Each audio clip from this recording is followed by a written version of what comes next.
चलिए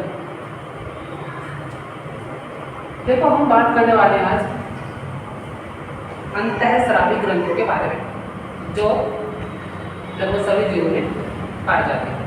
और हम मानव में पाए जाने वाली अंतःस्रावी ग्रंथि के बारे में जानेंगे। अंतःस्रावी ग्रंथियां वो ग्रंथियां होती हैं जिनसे हार्मोन निकलते हैं, जिन्हें इंग्लिश में एंडोक्राइन ग्लैंड कहते हैं। इनमें से कुछ ग्रंथियां ऐसी होती हैं जो हार्मोन तथा एंजाइम दोनों स्रावित करती हैं, उन्हें हम मिक्स ग्रंथि कहते हैं। जैसे अग्नाशय, अग्नाशय एक मिक्स्ड ग्लैंड है, यानी अंतःस्रावी ग्रंथि से दोनों चीजें निकल सकती हैं, उनमें से हार्मोन भी और एंजाइम भी। हम बात करेंगे आज हार्मोन की। जो अग्नाशय है, इसका 1% पार्ट, ओनली 1% पार्ट ही अंतःस्रावी ग्रंथि का काम करता है, जबकि इसका 99% एक्सोक्राइन मतलब बहिस्रावी ग्रंथि का काम करता है। 1% से क्या निकलता है? हार्मोन, और इससे निकलते हैं एंजाइम। हम बात करेंगे हार्मोन। अंतःस्रावी जो पैंक्रियाज है, इसमें बीच बीच में पैंक्रियाज की जो स्ट्रक्चर होती है वो एक पत्ती की तरह होती है, जिससे लीफ होती है, प्लांट्स लीफ होती है, उस तरह की स्ट्रक्चर रहती है पत्ती। और इसमें बीच बीच में कुछ सेल्स के ग्रुप पाए जाते हैं, जो हमने यहाँ पे डॉट डॉट करके दिखाए हैं। ये डॉट, इनको कहते हैं लैंगर-हैंस की दीपिकाएं। लैंगर-हैंस की दीपिकाएं, लैंगर-हैंस की दीपिकाएं, जिनमें 3 प्रकार की कोशिकाएं पाई जाती हैं: अल्फा सेल, बीटा सेल और गामा सेल। तीनों से एक एक हार्मोन निकलता है। इससे निकलता है ग्लूकागोन हार्मोन, ग्लूकागोन।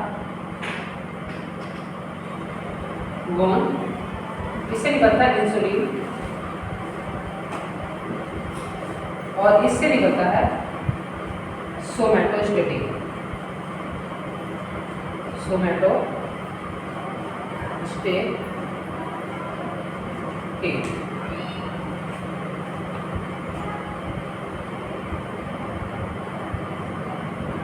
तीनों हार्मोन के अलग अलग कार्य होते हैं, जिनमें से इंसुलिन हार्मोन की कमी के कारण इंसानों में डायबिटीज नाम की बीमारी हो जाती है, जो एक आजकल सामान्य बीमारी है।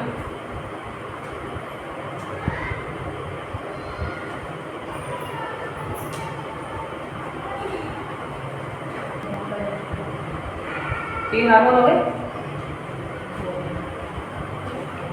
देखो जल्दी से, जब हम लोग खाना खाते हैं तो हमारे खाने की मुख्य चीजें होती हैं कार्बोहाइड्रेट, फैट और वसा। तो इसमें कार्बोहाइड्रेट जब डाइजेस्ट हो जाता है तो वो चेंज हो जाता है ग्लूकोज में, और हमारे ब्लड में बहुत सारी मात्रा में ग्लूकोज इकट्ठा हो जाता है, सामान्य से अधिक मात्रा में। अब उस अधिक ग्लूकोज को हमें कम करना होता है। इसमें काम करता है insulin hormone. Insulin hormone blood में ग्लूकोज की मात्रा को कम करने का काम करता है। ये इसे कम करके ग्लाइकोजन में बदल देता है और लीवर में स्टोर कर देता है। इसका काम क्या है?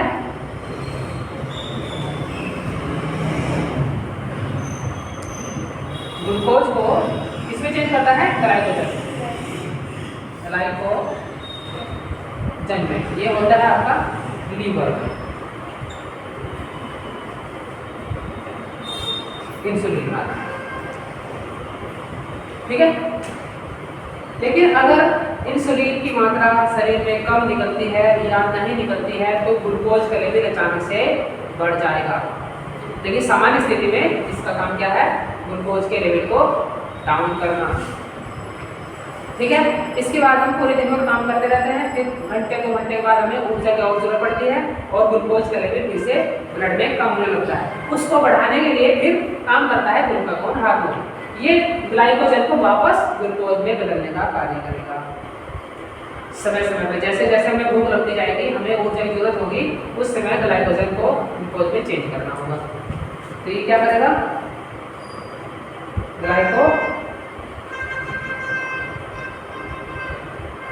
जन को किसमें, ग्लूकोज में चेंज करेगा। कौन, ग्लूकागोन, ग्लूकागोन हार्मोन।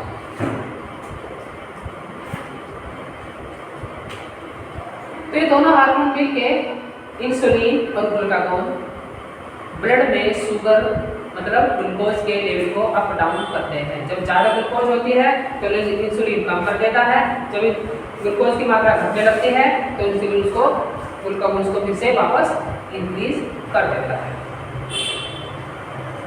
ठीक है,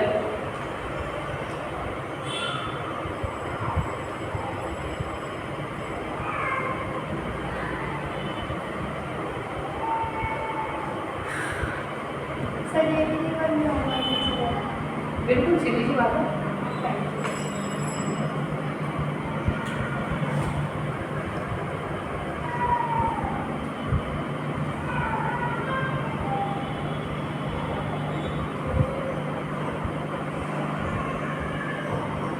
सोमैटोस्टैटिन है, इसका कार्य ग्लूकागोन और इंसुलिन का रेगुलेशन करना है। कब कौन सा हार्मोन निकलेगा ये उनको रेगुलेट करेगा। तीसरा, कब कौन से हार्मोन को निकालना है ये रेगुलेट करेगा तीसरा हार्मोन सोमैटोस्टैटिन। इस तरह हमारे पैंक्रियाज से 3 इंपॉर्टेंट हार्मोन निकलते हैं, और जिसमें अगर सबसे इंपॉर्टेंट की बात करें तो इंसुलिन हार्मोन, क्योंकि इसकी वजह से डायबिटीज हो जाती है।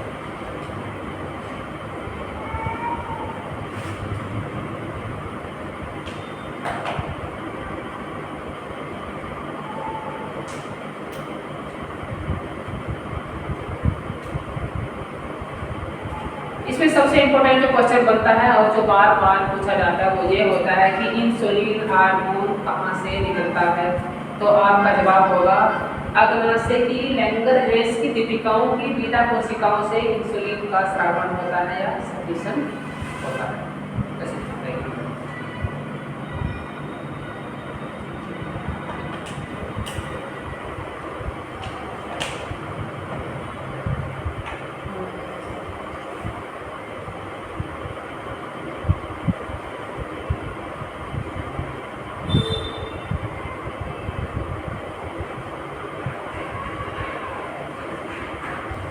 सभी हार्मोन की नेचर होती है प्रोटीन होती है।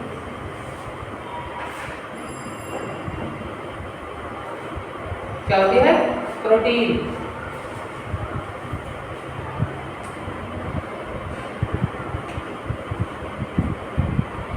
ये तो समस्या है।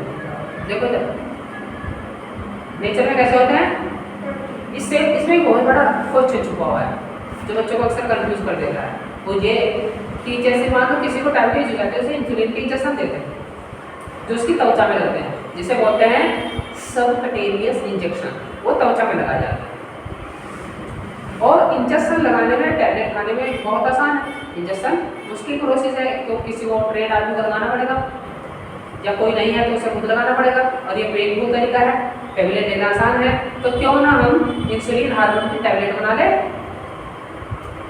तो कोई क्वेश्चन नहीं कर सकता आपसे कि इंसुलिन के इंजेक्शन ही क्यों होता है। टैबलेट तो बहुत सारी दवाइयाँ हैं, टैबलेट में भी है और उसमें भी है। तो जब हर चीज़ की टैबलेट बनाई है तो इसकी क्यों नहीं बनाई।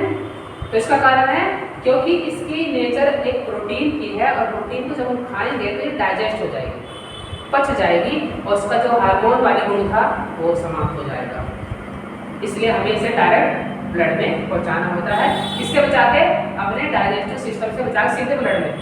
मुंह से खाएंगे तो पहले डाइजेस्टिव सिस्टम के पास जाएगा, वो इसे डाइजेस्ट कर देगा प्रोटीन समझ के, इसकी प्रोटीन को तोड़ देगा, इसके सारे अमीनो एसिड्स अलग करके यूज कर लेगा खुद, और हमें कोई फायदा नहीं होगा। इसलिए इसके क्या बनाए जाते हैं, इंजेक्शन भी बनाए जाते हैं। क्लियर। इसके बाद हम बात करते हैं पीयूष ग्रंथि। पीयूष ग्रंथि जिसे इंग्लिश में बोलते हैं पिट्यूटरी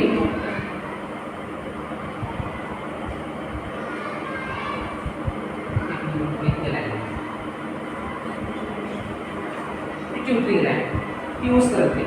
इस ग्रंथि को मास्टर ग्रंथि भी कहा जाता है, क्योंकि शरीर में पाए जाने वाली अन्य अंतःस्रावी ग्रंथियों को यही ग्रंथि कंट्रोल करती है और ये हमारे दिमाग में पाई जाती है। इसके लोकेशन कहाँ है? ब्रेन में। ब्रेन का जो बेस होता है उसके जस्ट नीचे ये पाई जाती है और ये चने के दाने के आकार की होती है और जिसका वजन होता है 0.5 ग्राम। आधे ग्राम की एक ग्रंथि है, छोटी सी चने के आकार की, आकृति भी लगभग ऐसी होती है और साइज भी लगभग चने के आकार का होता है, जो हमारे दिमाग के बेस पे उपस्थित होती है और अन्य अंतःस्रावी ग्रंथियों को कंट्रोल करते हैं, इसलिए इसे पीयूष मास्टर ग्रंथि भी कहते हैं। Monitor gland. इसके 3 पार्ट होते हैं। आगे वाले भाग को एंटीरियर पिट्यूटरी और पीछे वाले भाग को पोस्टीरियर पिट्यूटरी कहते हैं और इसके बीच वाले भाग को मिड पिट्यूटरी भी कह सकते हैं। लेकिन हमारे कोर्स में इतना ज़्यादा नहीं है, हम केवल इसके आगे वाले भाग और पीछे वाला भाग से कुछ हार्मोन को देखेंगे। इसका जो आगे वाला भाग है जिसे हम एंटीरियर पिट्यूटरी कह रहे हैं या अग्र पीयूष ग्रंथि कह रहे हैं, इसमें से 7 से 8 हार्मोन स्रावित होते हैं या निकलते हैं, जिनकी लिस्ट यहाँ, जैसे growth hormone, ACTH hormone, FSH hormone, TSH hormone, LH hormone and other hormone. जिसमें से जो ग्रोथ हार्मोन है, ये जितने भी ग्रोथ हार्मोन है ये इंसान की वृद्धि से संबंधित हार्मोन है। जब इसकी मात्रा सामान्य होती है तो एक बच्चा अपने माता पिता के हाइट पे जाके इसकी हाइट रुक जाती है, लेकिन अगर इसकी मात्रा सामान्य से ज़्यादा निकल जाती है तो हाइट माता पिता से ज़्यादा हो जाती है, कभी कभी 1 से 1.5 गुना ज़्यादा हो सकती है, जिसे जिजैंटिज्म या फिर भीमकायिका कहते हैं। क्या कहते हैं? भीमकायिका। भीम जैसा शरीर, नाम से पता चल रहा है भीमकायिका, भीम जैसा शरीर, बड़ा शरीर। इंग्लिश में जियांट बोलते हैं बड़ी चीज़ों को, इसलिए इसे जिजैंटिज्म कह रहे हैं। हमारे पास एग्जाम्पल है, हमारे देश में सबसे अच्छा एग्जाम्पल है खली। खली में जो उसकी ग्रोइंग एज होगी, ग्रोथ करने की एज होगी, उस समय इसका सर्कुलेशन ज़्यादा हुआ होगा और उसकी जो साइज है वो बहुत सामान्य से बड़ा हो जाता है, 7 से 7.5 8 फुट तक चले जाते हैं। और ज़्यादातर हार्मोन के मामले में अगर हार्मोन कम निकलता है तो भी प्रॉब्लम है, ज़्यादा निकलता है तो भी प्रॉब्लम है। हार्मोन का बैलेंस होना बहुत ज़्यादा जरूरी है। ठीक है, जैसा मैंने इसके केस में देखा, कम निकलेगा तो बौनापन आ सकता है, ज़्यादा निकलेगा तो भीमकायिका हो सकती है। अगर इसकी मात्रा में कमी आती है तो ड्वार्फिज्म यानी बौनापन, ड्वार्फिज्म या बौनापन उत्पन्न हो सकता है, जिसमें व्यक्ति की हाइट मात्र 2 फुट भी रह सकती है, उससे कम भी रह सकती है।